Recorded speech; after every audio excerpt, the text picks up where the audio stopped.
Welcome to target Haryana. आज हम IMF यानी कि इंटरनेशनल मॉनेटरी फंड के बारे में पढ़ेंगे। इससे पहले हम डब्ल्यूटीओ के बारे में पढ़ चुके हैं। अगर आपने वो वीडियो नहीं देखी है तो आप चैनल पर जाकर वो वीडियो देख सकते हैं और उसका लिंक जो है डिस्क्रिप्शन में भी आपको मिल जाएगा। तो आज हम जो है अंतर्राष्ट्रीय मुद्रा कोष के बारे में पढ़ेंगे। जितने भी ऑर्गेनाइजेशन हैं सबके बारे में हम धीरे धीरे करके पढ़ने वाले हैं। तो आज हमारा सेकंड लेक्चर है ये। तो चलिए शुरू कर लेते हैं। अगर आप चैनल पर नए हैं तो चैनल को सब्सक्राइब कर लीजिए और बराबर में जो बेल आइकन बन के आएगा उस पर क्लिक कर लीजिए ताकि आने वाली वीडियो की नोटिफिकेशन जो है आपको टाइम पर मिले। जितने भी ऑर्गेनाइजेशंस हैं उनसे एग्ज़ाम में हर एग्ज़ाम में जो है चाहे वो नेशनल लेवल का हो या स्टेट लेवल का एग्ज़ाम हो सब में क्वेश्चंस पूछे जाते हैं। ठीक है, तो चलिए शुरू कर लेते हैं। सबसे पहले अगर हम बात करें तो 1944 को 44 देशों का सम्मेलन हुआ जिसमें भारत भी शामिल था। यानी कि 1944 में एक सम्मेलन हुआ था आईएमएफ से रिलेटेड। उसमें 44 देश जो हैं शामिल हुए थे, उनमें से भारत भी अपना जो है शामिल हुआ था। ठीक है, 26 दिसंबर 1945 को 29 देशों के हस्ताक्षर करने के बाद आईएमएफ की स्थापना हुई। ठीक है, जब स्टार्टिंग में आईएमएफ बना तो 29 देशों ने इस पर साइन किया था। जो 44 देश थे उन्होंने जिस उस सम्मेलन में हिस्सा लिया उनमें से 29 देश थे जिन्होंने इस पर साइन किए, इस पर हस्ताक्षर किए और उनमें से भारत जो है एक था। तो भारत जो है आईएमएफ का सदस्य है, ये बात आपको याद रखनी है।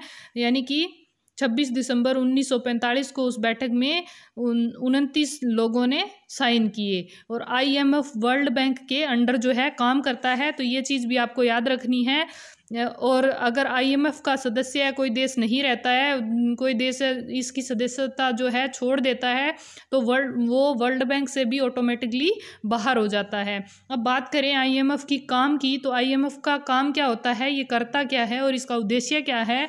तो इसका उद्देश्य होता है जो विश्व की अर्थव्यवस्था है उसमें उसकी देखरेख करना, उसमें सुधार करने में हेल्प करना, इसका जो है काम होता है।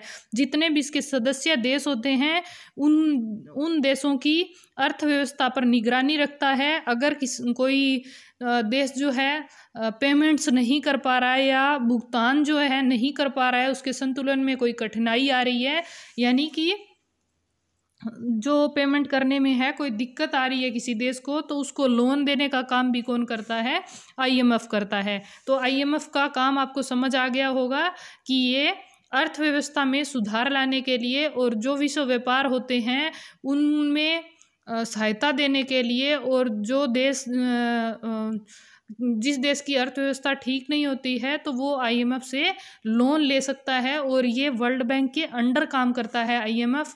तो ये बात भी आपको याद रखनी है।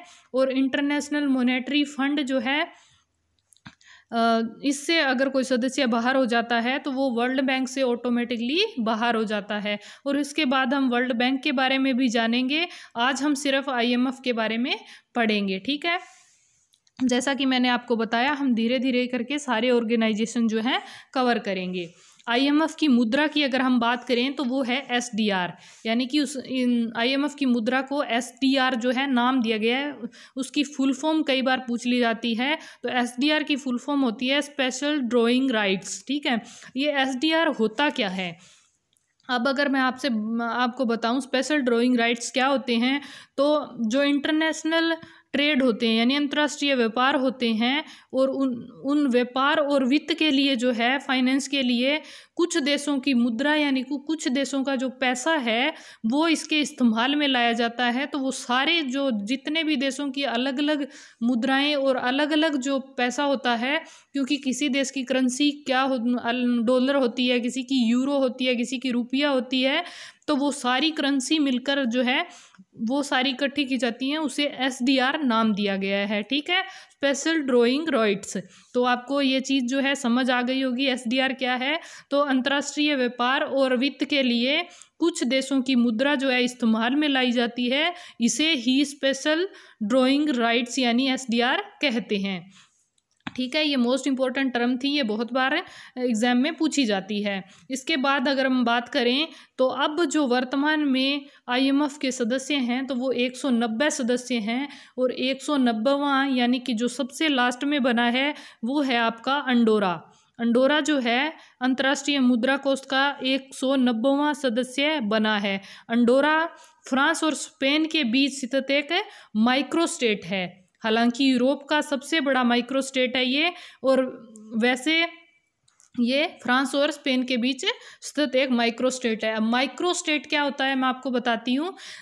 जो देश जो है जिसकी क्षेत्रफल भी जिसका छोटा हो और जहाँ पर जनसंख्या यानी कि आबादी भी बहुत कम हो, उसे माइक्रो स्टेट कहते हैं। ठीक है, तो अंडोरा जो है एक माइक्रो स्टेट है और ये फ्रांस और स्पेन के बीच में स्थित है। माइक्रो स्टेट आपको समझ आ गया होगा, जो भूमि क्षेत्र में भी कम हो और आबादी में भी कम हो, उसे माइक्रो स्टेट कहते हैं। ठीक है, और यूरोप का जो है ये सबसे बड़ा माइक्रो स्टेट है, यानी कि इससे भी छोटे और भी स्टेट्स हैं जो यूरोप में स्थित हैं। ठीक है, तो अंडोरा 190वां देश बना है। ये क्वेश्चन मोस्ट इंपॉर्टेंट है आपके लिए, पूछा जा सकता है कि इंटरनेशनल मॉनेटरी फंड का नया बना सदस्य या 190वां सदस्य कौन सा है, तो वो है आपका अंडोरा। ठीक है, इसके बाद बात करें तो अंडोरा की राजधानी है एंडोरा ला वेला और इसकी मुद्रा जो है वो है यूरो। ठीक है, तो ये चीज़ भी आपको याद रखनी है क्योंकि ये नया सदस्य बना है, तो नए सदस्य से इसकी राजधानी भी पूछी जा सकती है और इसकी करेंसी जो है वो भी पूछी जा सकती है। तो एंडोरा की राजधानी है एंडोरा ला वेला, ये आसानी से याद रह जाएगी क्योंकि इसके नाम से मिलती जुलती है, और इसकी करेंसी है यूरो। ठीक है, नेक्स्ट हम देख लेते हैं अब इंटरनेशनल मॉनेटरी फंड के बारे में क्विक हम रिवीजन ले लेते हैं, और कुछ बेसिक चीज़ें हैं जो बहुत बार पूछी जाती हैं। सबसे पहले आईएमएफ की full form international monetary fund, जैसा कि मैंने आपको बता दिया है, और हिंदी में कहेंगे अंतर्राष्ट्रीय मुद्रा कोष। फॉर्मेशन यानी कि इसकी स्थापना जुलाई 1944 में की गई थी, जब 44 देशों ने इसमें एक सम्मेलन हुआ था, उसमें पार्टिसिपेट किया था, उसमें 29 देशों ने साइन किए थे। इसके बाद इसके हेडक्वार्टर की बात करें तो वो वॉशिंगटन डीसी में है, संयुक्त राज्य अमेरिका। कल मैंने आपको WTO पढ़ाया था, उसका हेडक्वार्टर कहाँ था, उसका था जिनेवा स्विट्जरलैंड में। तो अगर आपने वो वीडियो नहीं देखी है तो आप जाकर देख लीजिएगा, और अगर आपको वीडियो अच्छी लग रही है तो प्लीज़ लाइक ज़रूर कीजिएगा। नेक्स्ट हम देख लेते हैं इसके MD यानी कि मैनेजिंग डायरेक्टर कौन है, प्रबंध निदेशक कहते हैं इसको हिंदी में, वो हैं क्रिस्टन लेगार्ड। ये जर्मनी के हैं, और मैंने आपको पहले ही बता दिया है कि इसमें मेंबर कितने हैं, कितने सदस्य देश हैं, तो वो 190 हैं। तो ये हो गई इंटरनेशनल मॉनेटरी फंड के बारे में। इससे बाहर आपसे कुछ भी एग्जाम में नहीं पूछा जाता है, यही सारी चीज़ें हैं जो एग्जामिनर पूछता है, चाहे वो नेशनल लेवल का एग्ज़ाम हो चाहे स्टेट लेवल का एग्ज़ाम हो। ऑर्गेनाइजेशन से आपसे इतनी ही चीज़ें पूछी जाती हैं। ठीक है, तो मिलते हैं नेक्स्ट वीडियो में। अगली वीडियो में हम वर्ल्ड बैंक के बारे में पढ़ेंगे, और अगर आपने चैनल को सब्सक्राइब नहीं किया है तो सब्सक्राइब कर लीजिए, और बराबर में जो बेल आइकन बन के आएगा उस पर क्लिक कर दीजिए, ताकि आने वाली वीडियो की नोटिफिकेशन जो है आपको टाइम पर मिले।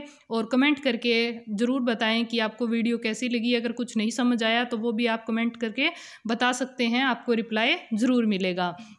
और ज़्यादा से ज़्यादा वीडियो को शेयर कर दीजिएगा ताकि ज़्यादा से ज़्यादा नॉलेज दूसरों तक भी पहुँचे। मिलते हैं नेक्स्ट वीडियो में, तब तक के लिए बाय बाय।